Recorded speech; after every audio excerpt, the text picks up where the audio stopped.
STF em crise.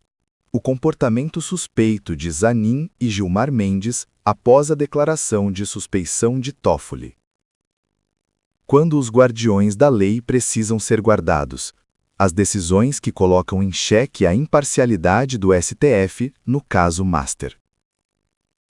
Quando o ministro Dias Toffoli finalmente se declarou suspeito no caso Master, muitos esperavam que o episódio servisse de ponto de inflexão, o momento em que o STF recuperaria a compostura institucional e retomaria o curso ordinário da justiça. O que se viu, no entanto, foi diferente. Nos dias seguintes à declaração de foro íntimo de Toffoli, dois outros ministros da Corte protagonizaram comportamentos que a opinião pública e parte da comunidade jurídica passaram a questionar com crescente intensidade: Cristiano Zanin e Gilmar Mendes. Em ambos os casos, o padrão que se repete é o mesmo que marcou a atuação de Toffoli.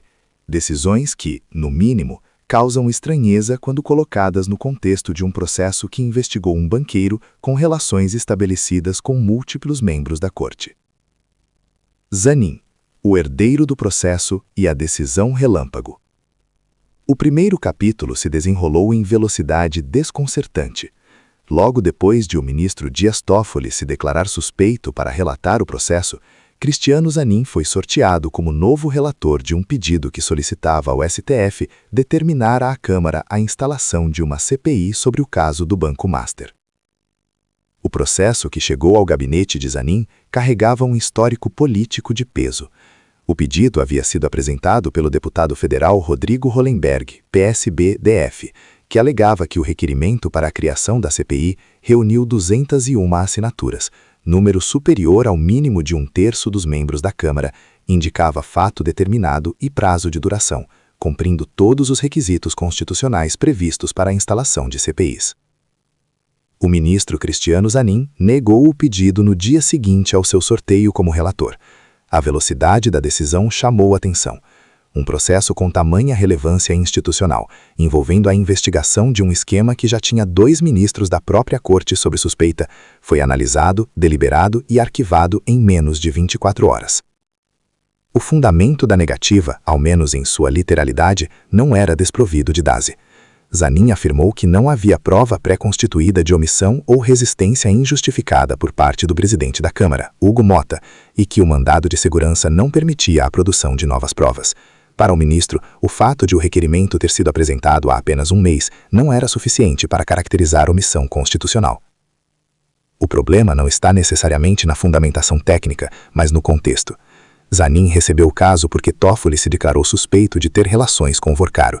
O processo pedia uma CPI para investigar exatamente esse universo, o Banco Master e suas relações com o poder. E o novo relator, que é indicado pelo atual governo e integra o mesmo campo político dos ministros investigados, extinguiu o pedido em tempo recorde, devolvendo a questão ao legislativo sem nenhum ato de eficácia concreta. Há nessa sequência uma ironia pesada. A suspeição de Toffoli foi o gatilho que redistribuiu o processo, e a redistribuição levou o caso a um relator que o encerrou antes mesmo que a tinta da decisão anterior secasse. O próprio Zanin ressaltou que a decisão não impedia a instalação da CPI na Câmara, salientando que o Supremo não proibiu a criação da comissão, tendo apenas rejeitado o mandado de segurança por falta de provas da omissão de Mota. O acréscimo, entretanto, soa mais como um alívio de consciência do que como um ato de eficácia jurídica. Na prática, a CPI continua travada, e quem a travou foi o STF. Gilmar Mendes, o decano, o trio. O segundo capítulo é ainda mais revelador, porque envolve um personagem com histórico acumulado de decisões controversas e uma atuação pública que, no caso Master, mais parece advocacia corporativa do que exercício da magistratura. Quando as mensagens apreendidas no celular de Daniel Vorcaro vieram a público, incluindo diálogos que revelavam os contatos do banqueiro com ministros do STF, Gilmar Mendes foi um dos primeiros a se manifestar. Mas a indignação do decano não se voltou para o conteúdo das mensagens, voltou-se para o fato de elas terem sido expostas. Em publicação nas redes sociais, Gilmar afirmou que a exposição pública de conversas de cunho estritamente privado constituía uma gravíssima violação ao direito à intimidade e uma demonstração de barbárie institucional.